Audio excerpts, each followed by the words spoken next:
ब्रह्मा विष्णु महेश अजर अमर नहीं है। इनका भी आविर्भाव अर्थात जन्म तथा तिरोभाव अर्थात मृत्यु होती है। प्रमाण के लिए देखिए देवी भागवत महापुराण। ब्रह्मा, मैं, विष्णु और शिव, यह तुम्हारी प्रभाव से जन्मवान है। तो हम तो जन्मवान हैं, हमारा तो जन्म होता है और मरते हैं, नित्य नहीं है, हम अविनाशी नहीं है। फिर इंद्रादि दूसरे देवता नित्य किस प्रकार हो सकते हैं? कृपया अवश्य सुनिए जगत गुरु तत्वदर्शी संत रामपाल जी महाराज के अमृत वचन। ऐसे अंतिम संस्कार किया हुआ एक 12-13 वर्ष की आयु का लड़के का शव आ रहा था उसी दरिया से। तब सैनिकों ने देखा जी मुर्दा आ गया, मुर्दा आ गया। तो सिकंदर लोधी के जान में जान आई, एको हो आ गया तो मेरे पीछा छुटेगा, ये कर देंगे काम, यू मान जाएगा फिर शेख तकी। तो इतने में सब इकट्ठे हो गए, शेख तकी भी आगे, कबीर साहब को बुला लिया। तो कबीर साहब ने कहा शेख तकी पहले तय कर, कहीं फिर पीछे तो नंबर बनाओ तो मैं भी कर दूँ। तो शेख तकी सभी ने कहा जी ठीक है करो आप। वो लोग अपने पंतर मंत्र उतारिया, इतने काफी देर डाउन स्ट्रीम में पहुंच गया, मुर्दा बहता हुआ। तब शेख तकी कहता है ये तो न्यू चाव था कि मैं करता रहूं, इतनी चला जाए, मुर्दे जिंदे होते हैं क्या? वो तो कयामत के समय होंगे, कयामत आएगी तब सब जिंदे करे जाओगे। परमात्मा ने कहा कि ठीक है शेख तकी डट जा। परमात्मा कबीर साहब ने ऐसे संकेत किया उसको, जैसे मुर्दा जा रहा था पानी में बहता हुआ, तो उसको ऐसे किया था, वो उल्टा चल पड़ा मुर्दा, जैसे इंजन वाली नौका चलती है अपोजिट अप स्ट्रीम में, और नीचे से दरिया की लहरें जा रही हैं और सब आके वहां रुक गया जहां परमात्मा खड़े थे कबीर जी। नीचे से दरिया की लहरें जा रही हैं। तब परमेश्वर ने कहा था जीवात्मा जहां है तो कबीर हुक्म से इस शव में प्रवेश कर और बाहर आ जा। इतना ही कहना था, सारा शरीर कांपने लगा। एकदम बाहर आके लड़का दंडवत प्रणाम किया कबीर भगवान को, बोलो सतगुरुदेव।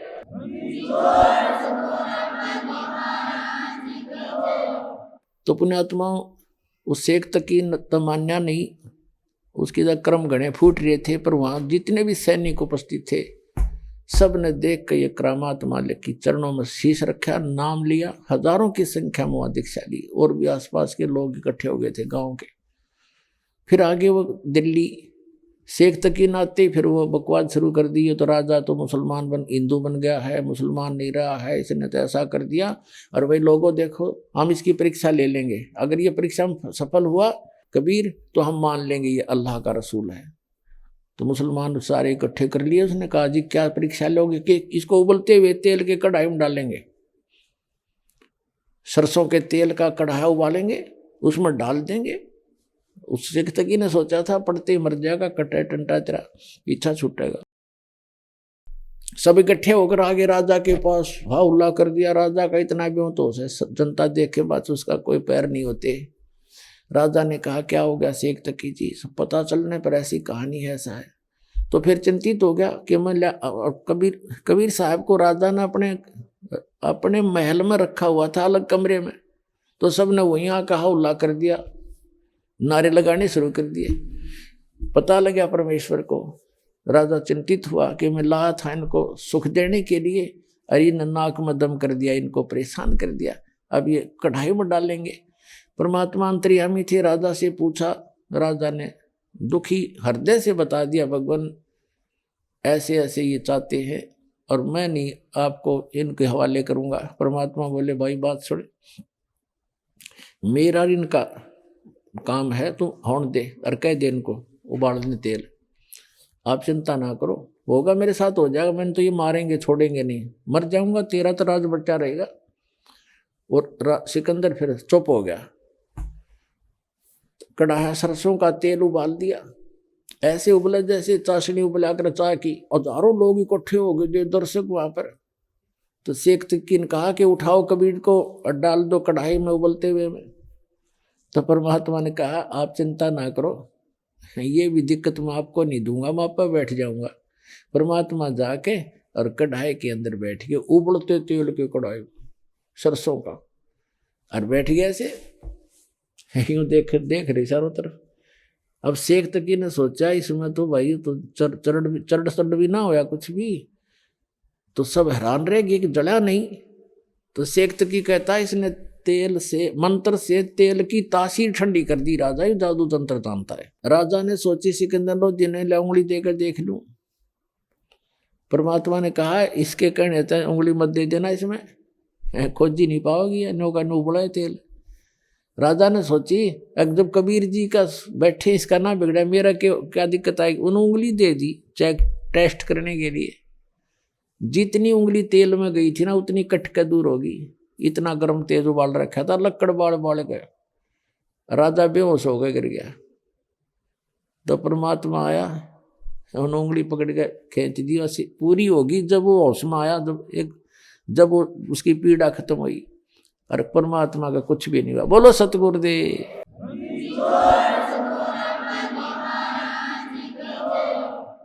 उसके बाद क्या होता है, उसने फिर स्कीम बनाई कि यूं तो तेल में जंतर मंतर कर लिया करते हैं ऐसे। फिर उस स्कीम बनाई थी 5-4 दिन के अंदर कि राजा इसको ना जेरे कुएं में डालेंगे, ऊपर तो मट्टी डाल देंगे और भर देंगे, फिर देखेंगे कैसे। उन्होंने फिर ऐसे नारे लाते गए। राजा ने फिर, परमात्मा ने कहा कोई बात ना राजन, इनको कर लेने दो जो ये करेंगे। तो राजा को ये हो गया था कि ये कुछ नहीं बिगाड़ सकेंगे भी इनका। उन्होंने कहा भाई ठीक कर लो। तो परमात्मा को ले जाकर जो जेरे कुएं में पटक दिया ऊपर से कबीर जी को, और ऊपर से मिट्टी गोबर छड़े कांटेदार झाड़ी और भर दिया फल, क्योंकि हजारों की संख्या में ले जा रहा था अपने समर्थक शेख तकी। अब हाथ पैर धो के मिट्टी माटी से मुंह मां साफ करके राजा के पास आया शेख तकी। कहने लगा जी कर दिया तेरे भगवान का काम, अल्लाह का, वो दाब दिया मिट्टी में। अब सिकंदर लोधी कहता है किसकी बातें कर रहे हो शेख जी, किसके विषय में बात कर रहे हो, अब किसको क्या कर दिया। कि तेरे गुरुजी को डाला है खड्डे में और ऊपर से भर दी मिट्टी कतई, अब देखेंगे वो कहाँ है। सिकंदर कहने लगा तो देख मेरे कमरे में बैठे हो। बैठे शेख तकी जाकर देखा नो, उसकी फिर माथा ठनक गया। वहां बैठे पाए परमात्मा सिकंदर लोधी के कक्ष के अंदर राजा के वहां पर। फिर 5-4-10 दिन के बाद फिर उसने कहा कि भाई ये कोई जादू तंत्र जानता है, इसको जब जानो मेरी लड़की कब्र में दबी हुई है और उसको जीवित कर दे, हम मान लेंगे ये अल्लाह है या अल्लाह का रसूल है। फिर वह जिद लगा दी, सारे मुसलमान इकट्ठे कर लिया। तो परमात्मा कबीर साहब ने कहा भी कह दे, सिकंदर से कह दिया कि इसने कह दे आज से तीसरे दिन इसकी लड़की जिंदा कर दूंगी। इतना मुनादी करा दिया आसपास के गांवों में, और भी देख लेंगे सारे आकर। आसपास के गांवों में बहुत दूर तक अनाउंसमेंट करवा दी, शेख तकी की लड़की को एक ऐसे महापुरुष आए हैं जीवित करेंगे।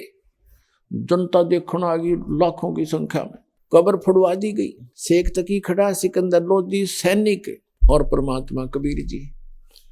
तब परमात्मा ने कहा शेख तकी तो कर ले जंतर मंत्र अपने, कहीं फिर नो का मैं भी कर लूँ। तो और उपस्थित दर्शक कहने लगे जी अगर इसके पास कोई सिद्धि शक्ति होती है, अपने बच्चे ने कौन कब्र में डाला है, आप करो दाता। कुछ एक लोगों को भी यकीन भी हो गया था कि जब कढ़ाई में नहीं उबलते तेल में नहीं जला, हमारी आंखों के सामने जेरे कुएं में डाल दिया था, ऊपर से टनों मिट्टी डाल दी, हजारों टन मिट्टी ठोक दी, झाड़ ठोक दिया, फिर बाहर बैठा पाया। तो जो उसके साथ गए थे शेख तकी के समर्थक, उनके दिल में जगह बन गई थी। और वो न्यू सोचते थे जब आज के में मालिक ने दया कर दी तो हम सारे चेले बनेंगे इसके। तो परमात्मा ने कहा कि हे शेख तकी की लड़की जीवित हो जा। वह जीवित नहीं हुई।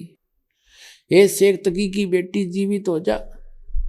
लड़की नहीं जीवित हुई, कब्र फोड़ रखी थी, लड़की का शव वहां पर विद्यमान था। शेख तकी नाचन लग गया, भंगड़ा पा दिया उसने, खुशी मना रहा। अपनी बेटी के ना जीने की गम नहीं, कबीर साहब के हारने की खुशी मना रहा है वो और पशु। तो उसी समय परमात्मा ने कहा कि डट जा तो शेख तकी शांति कर थोड़ी। तब कहा कि हे आत्मा जहां भी है तू, कबीर हुक्म से वापस आ जा, इस शरीर में प्रवेश कर। इतना ही कहा था मालिक ने। वो तो जान के कर रहे थे कि ना नाच कूद लेने दे, थोड़ा इसकी असलियत का पता लग जाएगा जनता को। इतने ही कहा था, लड़की में कंपन हुई सारे शरीर में, और एकदम लड़की खड़ी होकर के परमात्मा के चरणों में प्रणाम किया। बोलो सतगुरुदेव।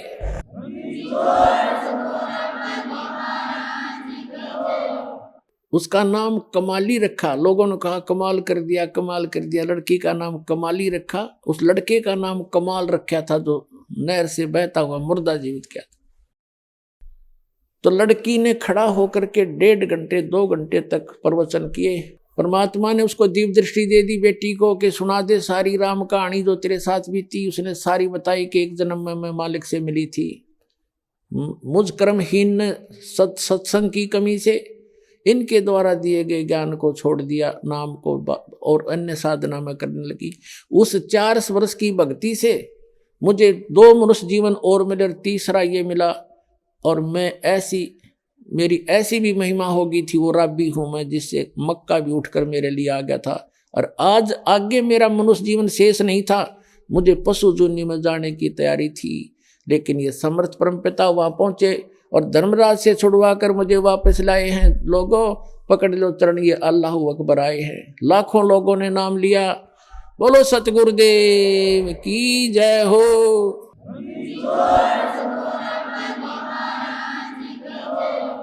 लेकिन शेख तकी की गर्दन मुड़ी नहीं। उन्होंने तो कसम खा रखा कि हम एक अल्लाह के सामने शीश झुकाएंगे और के सामने नहीं। अल्लाह सामने खड़ा और टट्टू न झुकाओगे शीश, फिर सारे कुछ करके दिखा दिया, फिर भी न अल्लाह को शीश झुकाएंगे। अरे भगवान सामने खड़े, अल्लाह अकबर है। वो कबीर साहब उस परमात्मा के पाने की वो सारी विधि दास के पास है, और अपना कल्याण कराओ। बोलो सतगुरुदेव।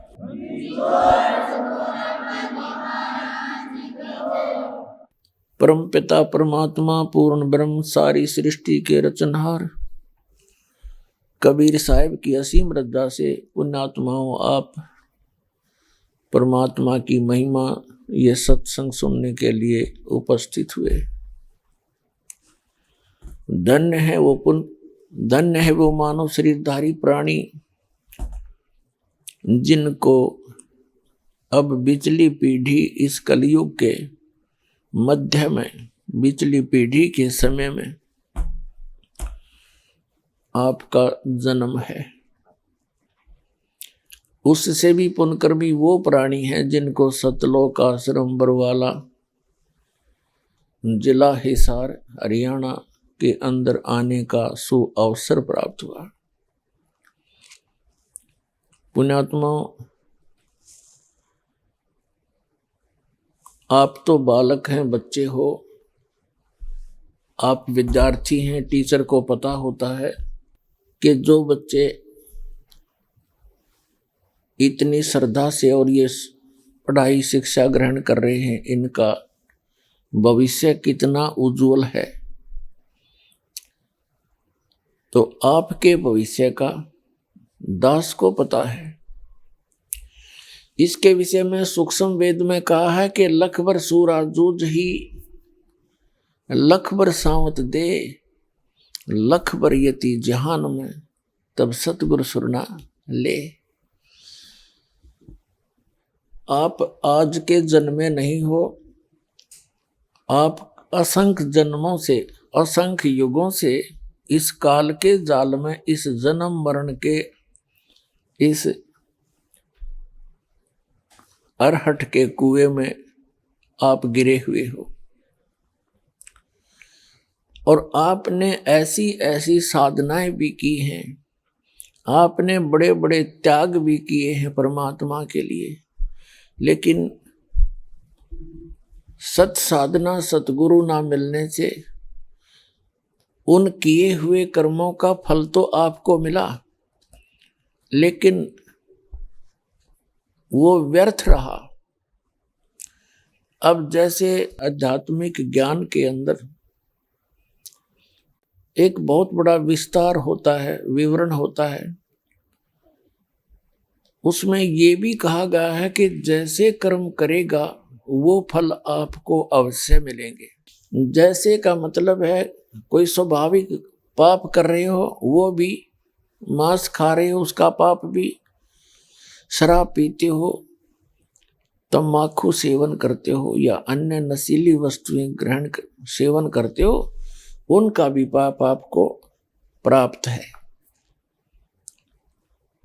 और कोई इसके साथ साथ चोरी ठगी डाके डालता है, वो भी पाप आपको मिलना है, लिखा जाता है आपके अकाउंट में। इसके साथ साथ आप अन्य कोई पुण्य करते हो, जैसे पक्षियों को दाना डाल दिया, कोई प्याऊ बनवा दी, कहीं भंडारा कर दिया, कोई धर्मशाला बनवा दी, कहीं पर कुएं बनवा दिए, तो इस तरह के जो कहीं कंबल बांट दिए, गरीबों को पैसे कंबल बांट दिए या कोई अन्य सुविधा दे दी, भंडारे कर दिए, ये सभी कर्म आपको प्राप्त होंगे, क्योंकि आपका किया कर्म परमात्मा रखता नहीं। जैसे करोगे वैसा ही मिलेगा। कब तक? जब तक सतगुरु नहीं मिलते। जब सतगुरु मिल जाते हैं फिर आपको आपका शुभ शुभ मिलेगा, अशुभ नहीं मिलेगा। अशुभ को वो खत्म कर देते हैं, कैंसिल कर देते हैं जो सतगुरु होते हैं। और सतगुरु केवल एक ही होता है पृथ्वी पर एक समय में। वो समय निर्धारित होता है, बीच में परमात्मा स्वयं भी आते हैं, ज्ञान दे जाते हैं, आपको परमात्मा में श्रद्धा आपकी बना जाते हैं। जैसे 600 वर्ष पहले परमेश्वर आए थे, उससे पहले भी प्रत्येक युग में आते रहे हैं, लेकिन हम भगवान को समझ नहीं सके, उनको पहचान नहीं सके, क्योंकि हम स्वयं सुखी थे। और ये सुख इतना हानिकारक है भक्ति मार्ग में। परमात्मा कहते हैं सुख के माथे पत्थर पड़ो, जिसते नाम हृदय ते जावे, और बलिहारी उस दुख के जो पल पल नाम रटावे। कि ऐसा सुख भी ना दिए परमात्मा, तेरी याद भूल जा, ऐसा दुख बनाए रखना दाता, तेरी भूल ना पड़े। तो सतयुग त्रेता द्वापर में ये प्राणी दुखी नहीं होते, सब व्यवस्था इनके पास उपलब्ध होती है, अच्छे स्वस्थ शरीर होते हैं, बहुत अच्छी व्यवस्था होती है, जिस कारण से हम परमात्मा को भजते अवश्य हैं, लेकिन जो साधनाएं हम कर रहे होते हैं उन्हीं से हम सोच लेते हैं कि जो वर्तमान में सुख सुविधाएं, पुत्र प्राप्ति या कोई अन्य सुख हो रहा है, इन साधनाओं से हो रहा है। लेकिन वो साधना उस दिन भी गलत थी, आज भी गलत है। वह आज तो आपको पता ही लग गया। और अब ये समय है जो मोक्ष होगा। अब से पहले आप केवल अपना किया कर्म ही प्राप्त करते रहे। ठीक है, जो साधना भक्ति शास्त्र अनुकूल, जैसे परमात्मा आए थे 600 वर्ष पहले, केवल उन्होंने प्रथम मंत्र ही दिया था, वो भी केवल 5 नाम का, जो आपको दिए जाते हैं बीच बीच के जो 5 नाम है। वो एक ग्लूकोज है, ग्लूकोज है, और उस ग्लूकोज से स्वस्थ नहीं होता प्राणी, रोग नहीं कटता, लेकिन शरीर खराब नहीं होता, उससे कुछ सहारा मिलता रहता है। तो जितनी भी ये यज्ञ हैं, प्रथम मंत्र और उसके साथ साथ जो यज्ञ हैं, ये तो समझो एक ग्लूकोज है। और सारनाम और सतनाम जो है, ये टैबलेट और इंजेक्शन है इस जन्म और मृत्यु के दीर्घ रोग का नाश करने के। ये प्राप्त नहीं थे अभी तक किसी को। कुछ एक महापुरुषों को प्राप्त हुए, उनको आदेश नहीं था आगे उन मंत्रों को किसी को बताने का। कारण क्या था कि पिछली पीढ़ी तक, अब इस समय तक ये रहस्य गुप्त रखना था परमात्मा ने, नहीं तो काल का दाव लग जाता। ये नकली संत भी यही नाम देते फिरते, उनसे लाभ होना नहीं था, तो परमात्मा के बच्चे काल के जाल में फंसे रह जाते। आदरणीय नानक साहिब जी को ये मंत्र मिला था, सतनाम भी सारनाम भी। उन्होंने किसी भी अपने अनुयायी को, शिष्य को वो मंत्र नहीं दिया सतनाम। ये पूरा सिख समाज इसका प्रमाण है। उनको किसी के पास भी सतनाम नहीं है। एक बार उन्होंने जानबूझकर मर्दाना और बाला के सामने उच्चारण किया था, जब वो समुद्र देखने, लंका देखने के लिए समुद्र के ऊपर से चल रहे थे। मर्दाना ने गलती से सतनाम का जाप शुरू कर दिया था, नानक साहिब जी की नकल करते हुए। वो समुद्र में डूबते बच्चे। उसके बाद नानक जी ने उसे कहा था कि मर्दाना, आज के बाद ये मंत्र मत जपना। उस डर से पूरा सिख समाज उस मंत्र के आसपास भी नहीं गया, किसी को पता भी नहीं लगने दिया उन महापुरुषों ने, आने वालों ने। कारण ये था, उनको ये डर था कि कहीं कोई सिख इस मंत्र का जाप कर ले और गुरु नानक देव जी की आज्ञा की अवहेलना होने से वो पापी अपराधी दोषी ना हो जाए। उनका कारण क्या था, अब आपके समझ में आवेगी वो क्यों छुपाया था।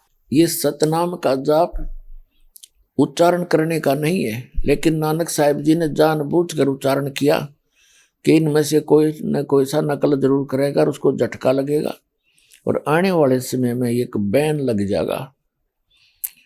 तो पुण्यात्माओं, वो महापुरुषों बैन लगा गए थे। अब इस दास को भेजा है इस बैन को तोड़ने के लिए, उन्हीं परमात्मा के आदेश से। तो कहने का भाव ये है कि जब तक ये समय नहीं आना था, तब तक वो महापुरुष आपको ग्लूकोज लगा गए। अब दास भेज दिया एक सर्जन बना के। अब इस ग्लूकोज तो लगाना ही लगाना, साथ में वो कंप्लीट ट्रीटमेंट होगा, आपका रोग जन्म मरण का कट जाएगा, आप सदा के लिए मोक्ष प्राप्त कर लोगे।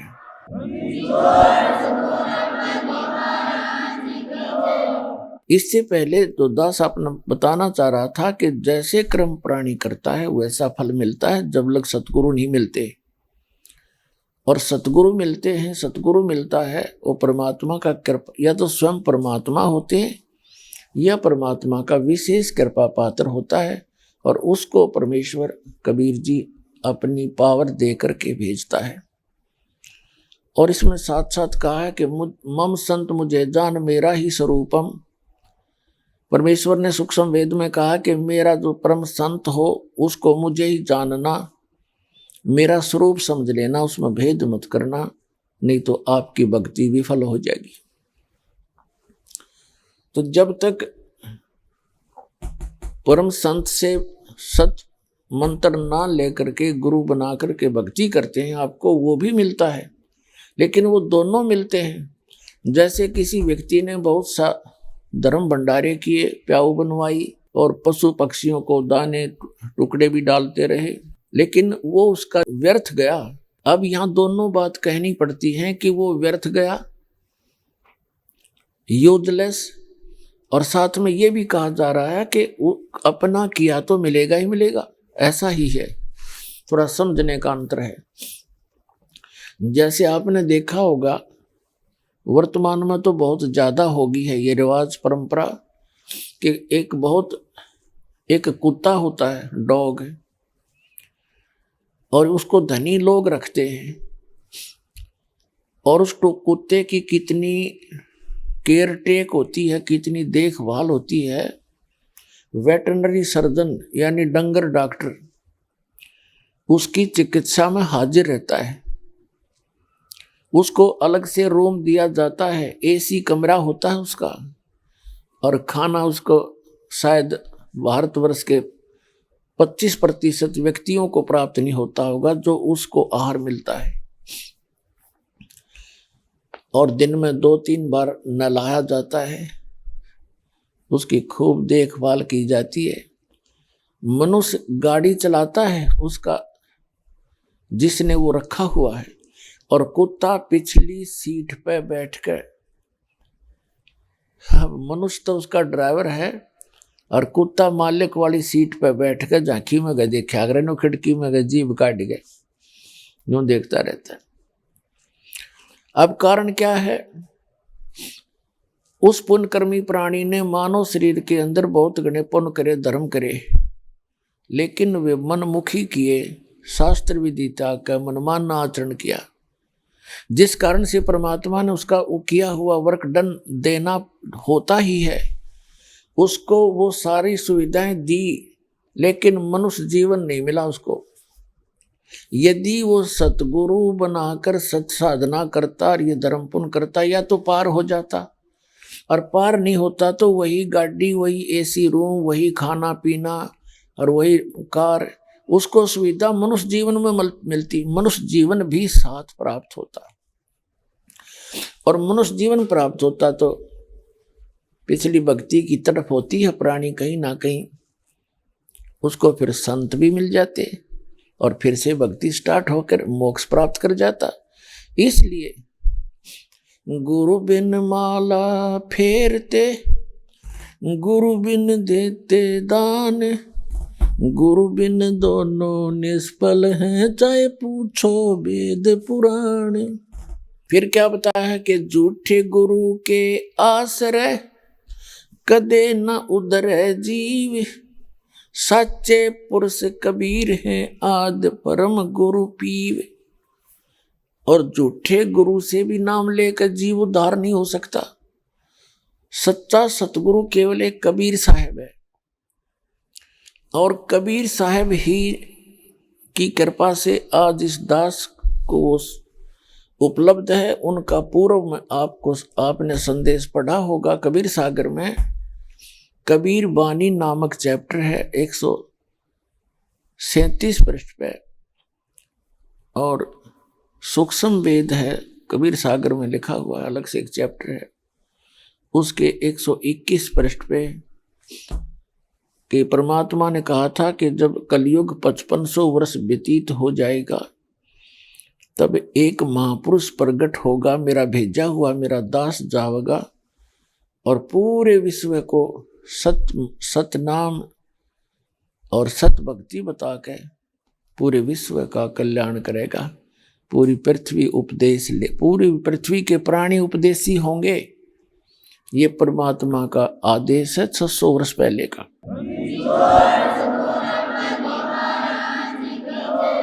और अब वो सफल होगा पुण्यात्मा। आप देख रहे हो गांव गांव में, नगर नगर में परमात्मा के बच्चे, जिनको ये ज्ञान समझ में आ गया, उनको ये चिंता हो जाती है कि मेरा तो कल्याण हुआ, इस मत को दो राय है नहीं। यहाँ से भक्ति प्राप्त होने के बाद उस प्राणी का मोक्ष कंपलसरी है, गारंटीड है, लेकिन कंडीशन है कि मर्यादा में रहे। और भक्ति कोई विशेष भी नहीं इसमें करनी, यानी विशेष वो नहीं है कि कोई हठ योग नहीं, इसको चलते फिरते बैठ के लेट के, कोई रोगी है बीमार है नहीं बैठ सकता, लेट के भजन कर ले, सिमरण से मोक्ष होगा। कबीर साहब कहता हूँ कई जात हूँ और सुनता है सब कोई, और सुमरण से भला होगा ना तो भला नहीं होए, यानी सुमरण तय मोक्ष होगा। और सुमरण इतना गजब का आपको दे दिया गया है कि एक श्वास की कीमत, जैसे बताई थी आपको, बहुत बार बताई है कि ये 14 लोक, ब्रह्मा विष्णु महेश के लोक, और ये 14 लोक एक साइड में रख दे एक तराजू के पलड़े में, और एक तरफ पासंग रख दे पृथ्वी पूरी, इसका शासन इन और स्वर्ग लोक और साथ में पाताल लोक, तो एक तरफ रख दे, वैसे यूजलेस है ये। और एक श्वास के सिमरण का सतनाम के सिमरण की इतनी कीमत है। तो सिमरण आप ढंग से करते रहना, मर्यादा में रहना, भजन जरूर करना, लेकिन कसक के साथ करना। यहाँ से दिल उठाए रहना कि ये लोग ठीक नहीं है। जैसे एक परमात्मा ने कहा कि जैसे पर घर पावना रह उठाए चित,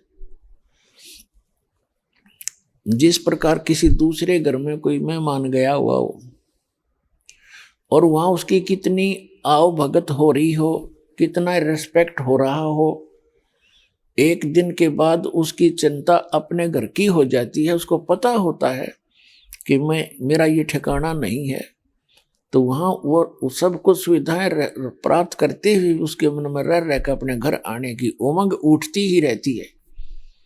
तो इस प्रकार आप यहाँ पर घर में रह रहे हो, आप दूसरे के स्थान पर रह रहे हो, आपका निज घर वो सतलोक है।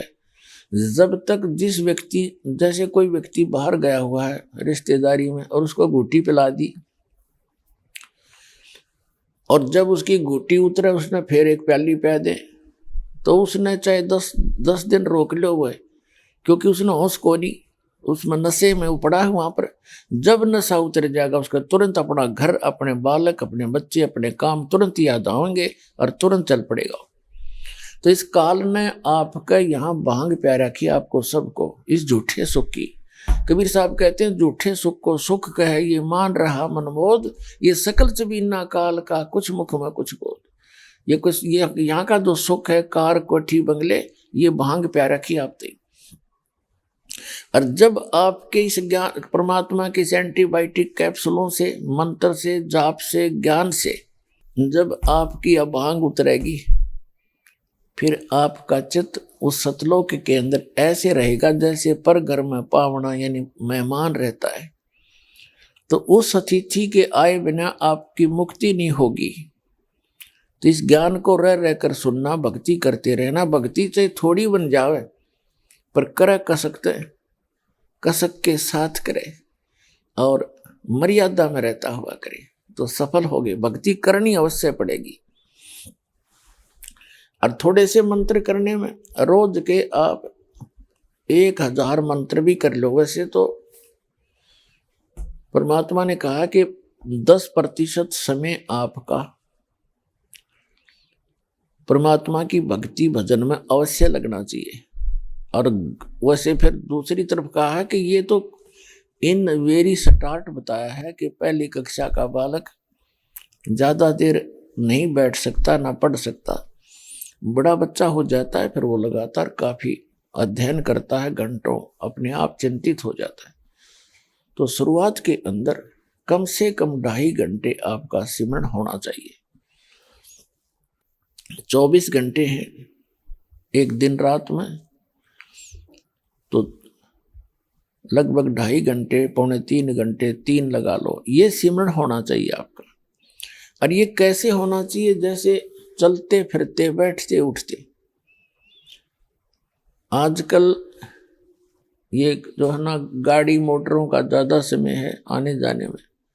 आप बस में बैठ गए, मंत्र आपको याद है और बैठ के बस में सीट मिल रहा है तो बढ़िया, ना खड़ा खड़ा अपना सिमरन करता रहे।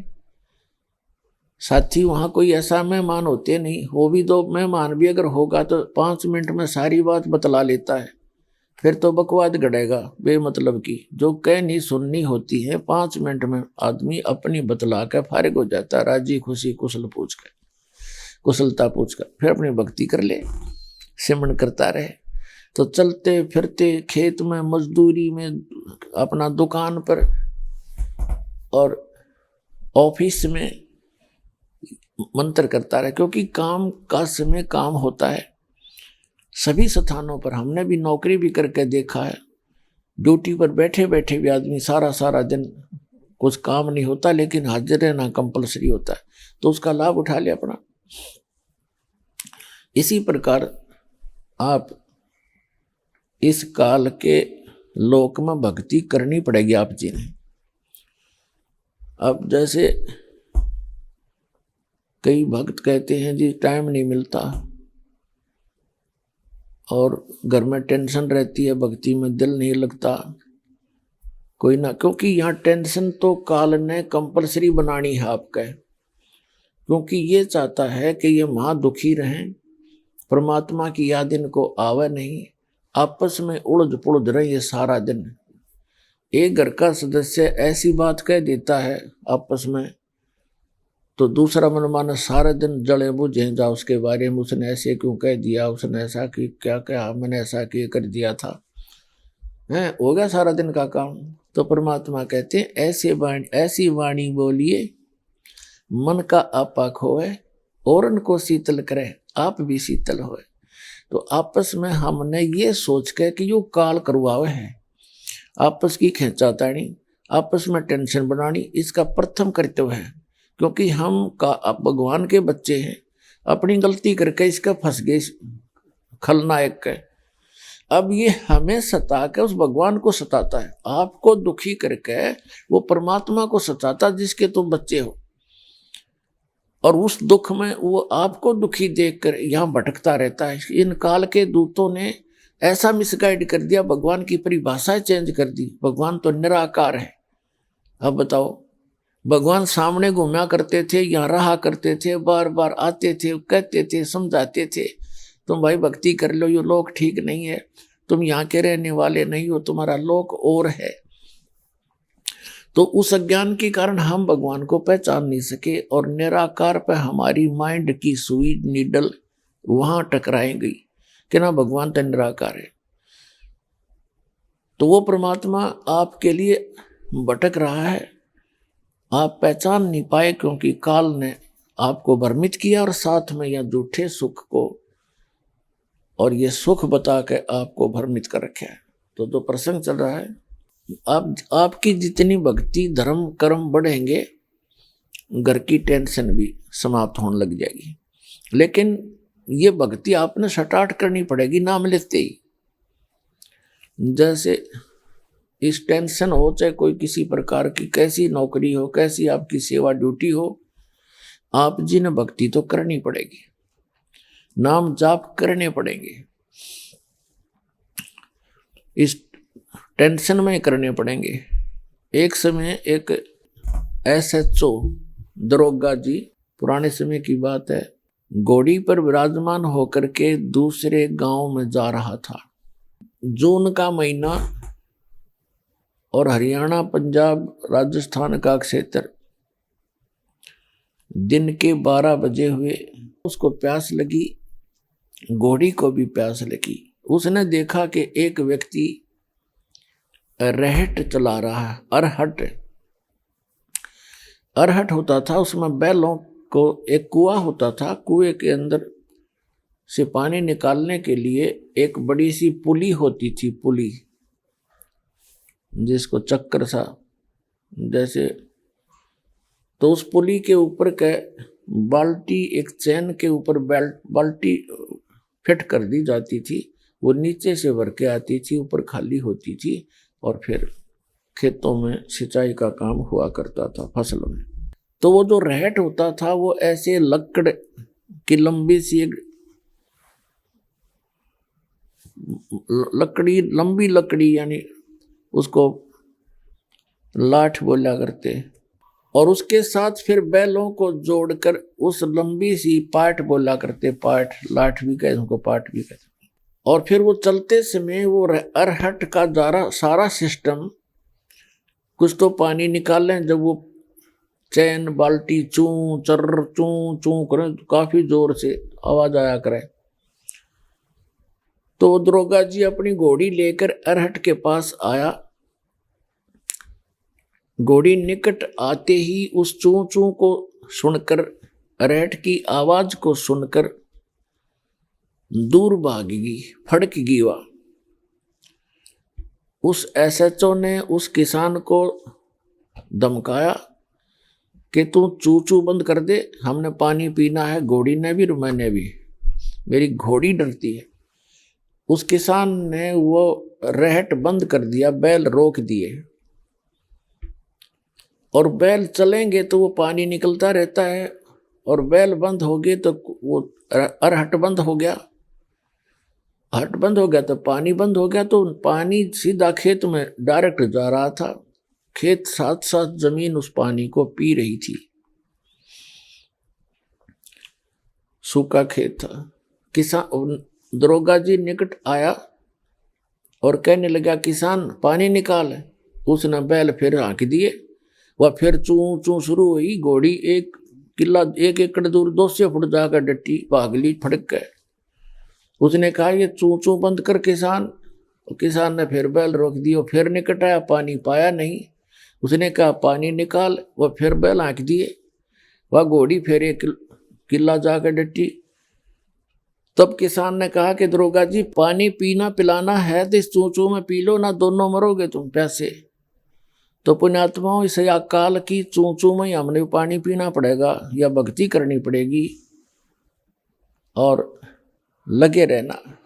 तो परमात्मा बताते हैं, गुरु बिन माला फेरते, गुरु बिन देते दान, गुरु बिन दोनों निष्फल हैं, चाहे पूछो वेद पुराण।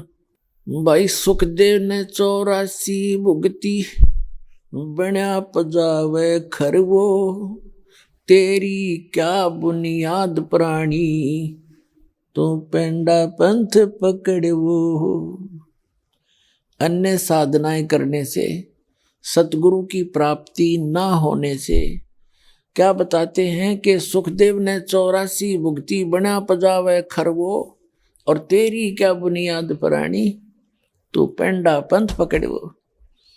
सुखदेव जैसे महर्षि की विरानमाटी हुई साधना करते करते। कौन सी साधना करते करते? भाई सतगुरु संगत छोड़ के, चाहे लाख वर्ष जप कीन, इंद्री कर्म न मोक्ष होए, फिर काल के अधीन। कितनी प्यारी बात कही है परमात्मा ने, कितनी निर्णायक बात कही है।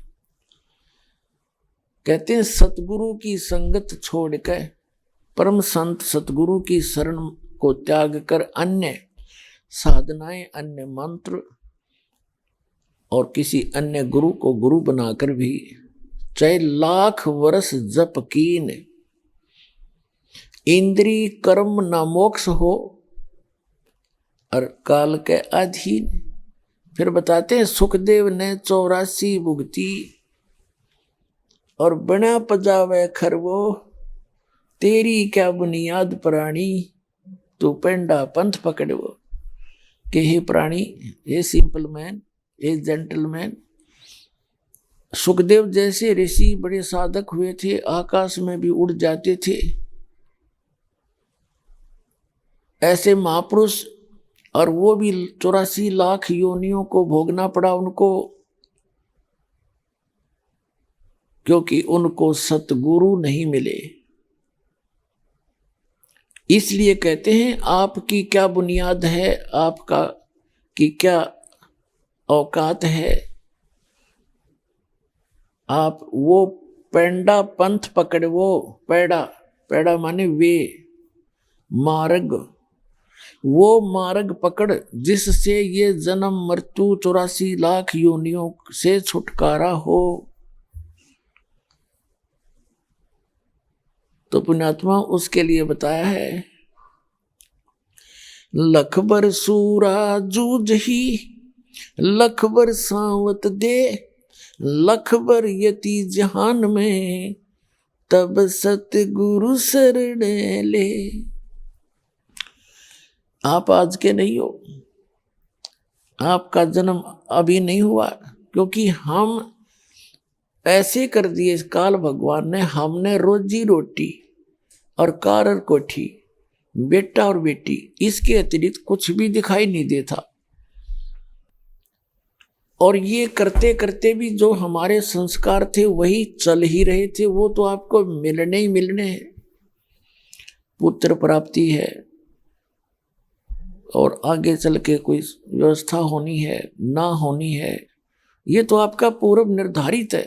और इसी में हम सोच रहे थे हमारे करे तो हो रहा है, नहीं। जैसे बच्चे का विवाह होता है बच्चों का, अब से पहले तो बहुत धारणा है, प्रत्येक व्यक्ति की धारणा थी कि वो संतान बेटे को मानता था, लड़का होना चाहिए। लड़की लड़की है तो भी दुखी रहता था। तो क्या होता है कि संतान विवाह होते ही प्रथम इच्छा होती है प्रत्येक परिवार की, जिसके बालकों का विवाह हो जाता है, बेटा हो चाहे बेटी, के प्रथम लड़का हो फिर बेसिक लड़की हो जा, ऐसी धारणा बनी हुई थी अज्ञानता के कारण। लेकिन पुण्यात्मा, हमने यहाँ तो पीछा छुटवाना है, ये अपना उद्देश्य ये बनाकर इस भक्ति न करोगे तो जल्दी सफल हो जाओगे। नहीं कोई पुत्र प्राप्ति के लिए यहाँ ज्यादा प्रार्थना करते रहेगा तो पुत्र तो पुत्री तो दे देंगे परमात्मा, संतान तो दे देंगे, ये तो उनके बाएं हाथ का खेल है। लेकिन वो कोशिश करते हैं कि ये किसी तरह इस ज्ञान न समझ ले और पीछा छुटवा ले अपना, क्यों एक कबड्डी और बढ़ावा बे मतलब की। लेकिन फिर भी नहीं मानते हैं तो वो परमात्मा, उसने पता है कि चल इस बहाने भी भक्ति कर लेगा इसने और दुख पाना होगा कुछ दिन यहाँ पर ज्यादा। लेकिन इस अध्यात्म मार्ग से परिचित होने के बाद परमात्मा ये आपको स्पष्ट कर देते हैं इस ज्ञान के आधार से। ये दास बता देता है कि लड़का हो या लड़की अपना परमात्मा की गिफ्ट मान के और श्रद्धा से ग्रहण करे और पीछा छुटवाना उद्देश्य रखे, उस परमात्मा की प्यारी आत्मा को भी नाम से जोड़ दे, उसका भी उद्धार हो जाए। लेकिन अमूमन क्या होता है कि लड़का हो और सभी की इच्छा होती है, तो किसी जैसे बच्चे का विवाह हो गया लड़के का, सबकी इच्छा थी घर वालों की लड़का हो, पुत्र हो, बेटे गए, लेकिन लड़की होगी। फिर सोचा भगवान दूसरा तो पुत्र दे ही दे, दूसरी भी पुत्री होगी, बेटी होगी, तीसरी भी बेटी होगी, चौथी भी, पांचवी भी बेटी होगी, क्योंकि उनकी चाह तो ये थी कि लड़का हो। तो परमात्मा कहते हैं ना तो आपका चाया हो और ना आपका किया हो सकता, वही होगा जो आपके संस्कार प्रारब्ध में है। तो कहने का भाव यह है कि जो आप लोग ये समझते हो कि जब तक इस परमात्मा की शरण में नहीं आते तो इसकी शरण में आने के बाद आपके संस्कार बदलेंगे, आपके संस्कार बदलेगा यूं परमपिता। लेकिन आप बालक हो, आप फिर उसमें भी चिंतित हो जाते हो। ऑपरेशन थिएटर में आकर मरीज ने अपनी नहीं चलानी चाहिए, वहां तो डॉक्टर है कि डॉक्टर की चलेगी तो आपका रोग कटेगा।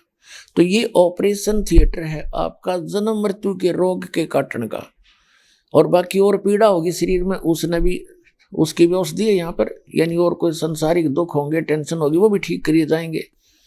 लेकिन ऑब्जेक्शन नहीं करें, जो हो रहा होने दे, थोड़ा बहुत पीड़ा भी होती है तो होने दे उसको। अब जैसे एक बहन ने नाम ले लिया, उसकी पुत्र वधू ने भी उपदेश ले लिया। उपदेश लेने से पहले उसका एक बेटी थी, फिर नाम ले लिया, नाम लेने के बाद उसकी पुत्र वधू को फिर से गर्भ रहा। उससे पहले एक लड़की होकर के उनका फिर गर्भपात हो जाता था, तो दीक्षा दिवाई उसकी सास ने के लिए, बेटी नाम ले, यहां से तेरा काम बढ़ेगा। तो नाम लेने के बाद क्या हुआ, उस लड़की का फिर से दिक्कत होगी। कारण यह था कि उसने अपनी माता के कहने से और लटोटर करवा लिया। कोई बात नहीं, फिर उसको पता चला, उसको समझाया, उसकी माँ को भी, उस सास को भी, फिर उन्होंने वो तो काम छोड़ दिया। फिर तीसरी बार फिर गर्भ रहा उस बेटी को। अब क्या था कि उस लड़की का वो गर्भ खराब हो गया और वो इतनी रोए और बुरा हाल कर दिया। अब उसकी सास को दृढ़ विश्वास था परमात्मा कबीर जी पर, इस दास से उपदेशी थी। उसने कहा बेटी भगवान जो करे वो ठीक करता है, लेकिन वह ना मानी। अब बालक का स्वभाव ज्ञान नहीं समझता, इतना आदमी ने दुखी रहे। तो उसने मेरे पास फोन किया, पहले थोड़ी सी संगत थी, सन 1996-97 की बात है। तो हमने कहा बेटा कोई ऐसी बात नहीं, ठीक हो जाएगी। उसकी माँ थी, सास थी समझदार, उसने हमें वहाँ भोजन पर बुला लिया। पहले हम ऐसे ही थोड़े भगत थे, वो कारण बेले बैठे रहा करते थे। हम चले गए, चला गया दास, 2-4 भक्त हमारे साथ थे, उनका खाना खा गया। फिर बाद में बताई उन्होंने। आइए अब हम उन श्रद्धालुओं के अनुभव जानते हैं जो जगत गुरु तत्वदर्शी संत रामपाल जी महाराज जी से दीक्षा प्राप्त कर चुके हैं तथा उनके द्वारा बताए गए भक्ति मार्ग पर चल रहे हैं। नमस्कार जी। नमस्कार। क्या नाम है जी आपका? पुनीता। बहन जी आप कहाँ से हैं? पूर्णिया जिला बिहार से। संत रामपाल जी महाराज से नाम दीक्षा आपने कब ली? 6 जनवरी 2019। संत रामपाल जी महाराज से नाम दीक्षा लेने से पहले आप क्या भक्ति साधनाएं किया करती थीं? मैं पहले महर्षि में ही मैं थी 7 साल से। उसके बाद मैं एकाएक इसमें शिव चर्चा में आ गई, और जब से शिव गुरु का भक्ति करने लगी, करते करते जो है कि मैं शादी के बाद फिर 10 साल से हम बोलबम भी गए, देवघर भी गए, उससे भी कोई लाभ नहीं मिले।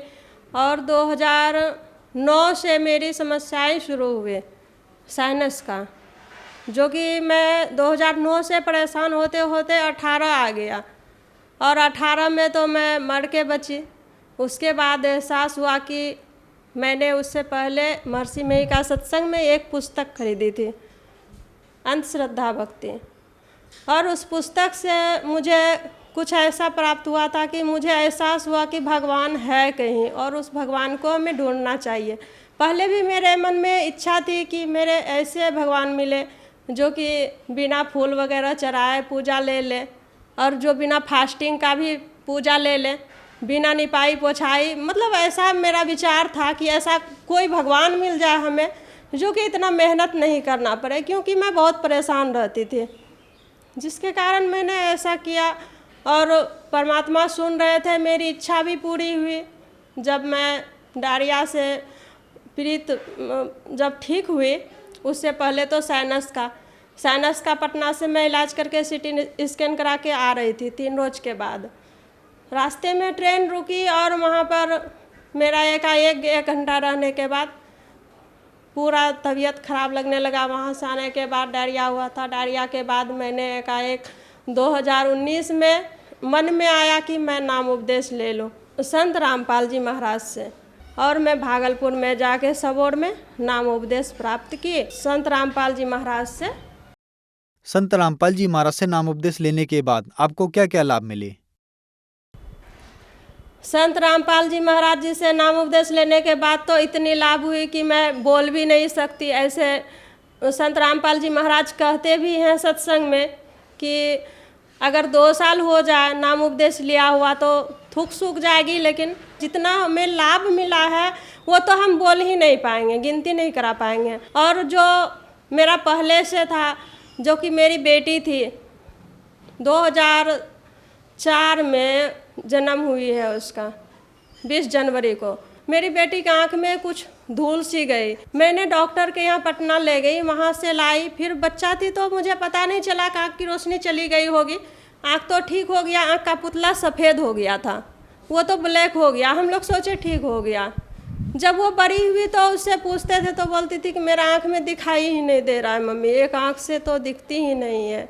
फिर रोशनी का पता नहीं चला, बाद में फिर ले गए उसको, वहाँ दिखाएं तो बोले सारे डॉक्टर की नहीं, ये तो भगवान ही ठीक कर सकते हैं, कोई ऐसा भगवान हो जो चमत्कार कर सकते हैं, हम लोग कुछ नहीं कर सकते हैं। तो हम लोग नाराज़ हो गए थे। मेरी बेटी भी नाराज़ रहती थी कि मम्मी इसका जिक्र भी कभी मत करना, अगर नहीं होगा तो नहीं होगा।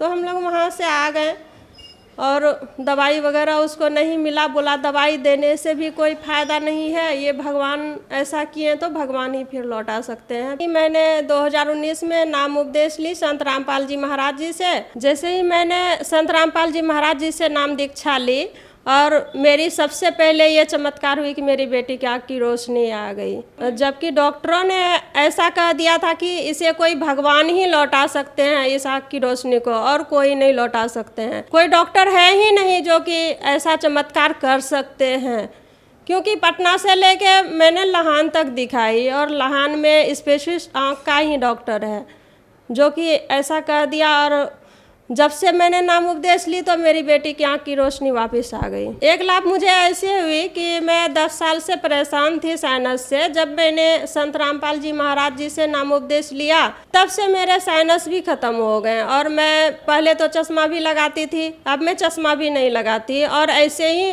कहीं से कहीं आ जा सकते हैं। और मेरे पास जितने भी शरीर में एलर्जी थे, सारे एलर्जी ख़त्म हो गए, और तब से लेके आज तक मैंने दवाई नहीं खाई है। इसका प्रमाण मेरे गांव में सब कोई बताएंगे, मेरे भाई हैं, माताजी हैं, कोई भी मेरे सब बता सकते हैं कि मेरी कितनी परेशानी थी। साइनस में तो माथा में दर्द होती थी, 72 घंटा 42 घंटा ऐसे दर्द रहती थी। लेकिन संत रामपाल जी महाराज जी के पास आने से ये रोगों से हमें मुक्ति मिली। और जब से मैं इसमें आई तो तब से आज तक मैंने दवाई नहीं खाई। साइनस के साथ साथ मेरे साथ अनेक प्रकार की बीमारी थी, जैसे कि अल्सर टाइप का, और डायरिया भी हो गया था, बवासीर जिसे कहते हैं, वो भी, खूनी सेबादी भी था। दोनों मतलब इसका भी मैंने इलाज कर चुकी थी, फिर भी मैं उससे परेशान थी, इलाज करने के बाद भी परेशान थी। और ये सारे रोग, जैसे कि मेरे धड़कन बढ़ गए थे, हार्ट अटैक जैसा लग रहा था मेरे मन में, और मैं दिन में कम से कम 12 घंटा में 12 से मतलब 24 बार बोलते होंगे कि मैं मर जाऊंगी, मैं नहीं रहूंगी अब इस दुनिया में, मुझे इस दुनिया में रखने वाला कोई डॉक्टर भी नहीं है, और आप लोग अपना जानिए कैसे रहना है, मैं मर जाऊंगी। लेकिन जब से मैं संत रामपाल जी महाराज जी के शरण में आई, तब से मैं आज तक ऐसा वर्ड मेरे मुंह से नहीं निकला कि मैं मर जाऊंगी। और पूर्ण रूप से मैं संत रामपाल जी महाराज जी से नाम उपदेश लेकर अभी ठीक ठाक हूँ, और तब से लेके आज तक मैंने कोई दवाई नहीं खाई। महाराज जी के दया से अभी तक मैं ठीक हूँ। मुझे भूख नहीं लगती थी, और जब खाना खाते थे तो पचते ही नहीं थे, ऐसा लगता था कि कुछ हो गया है पेट में। इस हिसाब से मैं दिन में एक बार खाना खाती थी, थोड़ा सा खाती थी, बस ऐसे ही रहती थी। और पूरा मतलब इस हिसाब से जब डॉक्टर से दिखाया, मेरे हस्बैंड को बताए थे कि इसकी किडनी फेल हो चुकी है दवाई खाते खाते, और ये ऐसे ही दवाई खाते खाते और जितना दिन रह सके। और मेरे को तो अपने मतलब दिमाग में ऐसा लग रहा था कि मैं कब मर जाऊंगी पता नहीं, हर हमेशा ऐसा लगता था। किडनी जो मेरी ख़राब थी वो तो संत रामपाल जी महाराज ही ठीक किए, क्योंकि डॉक्टर के बस की बात नहीं थी, डॉक्टर ने तो जवाब दे दिया था। और जब से मैं संत रामपाल जी महाराज जी से नाम दीक्षा ली तो तब से मेरे सारे बीमारी दूर हुए। उसके बाद जो है कि मेरे एक और लाभ हुए, मेरे बेटे के भी साइनस हो गए थे, डॉक्टर बोले थे चश्मा लगाना होगा तभी ये ठीक हो पाएंगे, 6 महीना इसका दवाई कराना होगा। तो 6 महीना तो नहीं हुए थे, अभी 1 से 2 महीना हुए थे इलाज क्या हुआ, जो कि दवाई करा रहे थे। उसके बाद मैंने नाम उपदेश लिए, और मेरे साइनस जब ठीक हो गए तो मेरे लड़के भी कहने लगे कि मम्मी मैं भी नाम दीक्षा ले लूँगी, अगर तुम्हारे ठीक हो जाते हैं तो मेरे भी ठीक हो जाएंगे। तो मैंने उसको भी नाम उपदेश कराई 20 जनवरी को संत रामपाल जी महाराज जी से। और जब से वो नाम उपदेश लिए तब से वो चश्मा नहीं पहनते हैं, ना कोई दवाई खाते हैं, आज तक वो ठीक ठाक हैं। मेरे पति बहुत नशा करते थे, नशा ऐसा कोई भी नशा नहीं था कि मेरे पति नहीं करते थे, कोई भी नशा हो, ऐसा कोई भी नशा हो वो छोड़ते नहीं थे। और जो 5 बजे उसका समय था ऑफिस से आने का, तो हमको बताते थे तुमको पता क्या है शिक्षा विभाग में कितना काम होता है, मेरे लिए तो 10 बजे रात और 12 बजे रात क्या है, तब भी मैं ऑफिस में रह सकती हूँ, ऑफिस में इतना काम रहता है, तुम कुछ नहीं जानती हो घर में बैठे बैठे। मैंने जब नाम उपदेश ले ली, उसके बाद संत रामपाल जी महाराज जी मेरे ऊपर इतना राजा हुआ, इतना उसका दया वर्षा की, और तब से उसकी नशा छूट गई। संत रामपाल जी महाराज से नाम उपदेश लेने के बाद आपको बहुत सारे लाभ मिले। तो जो दर्शक आज आपको टीवी पर देख रहे हैं और वो लोग भी संत रामपाल जी महाराज से नाम दीक्षा लेना चाहते हैं, तो कैसे ले सकते हैं? उसके लिए सरल काम है, चैनल पे सत्संग आते हैं संत रामपाल जी महाराज जी का, और उसमें नंबर दिया हुआ रहता है, और उस नंबर से कांटेक्ट करके आप नाम उपदेश ले सकते हो। और इसके लिए जीने की राह पुस्तक, ज्ञान गंगा और गीता तेरा ज्ञान अमृत ऐसे पुस्तक हैं जो कि आप पढ़ के उससे ज्ञान प्राप्त करके और नाम उपदेश प्राप्त करें। धन्यवाद जी। धन्यवाद।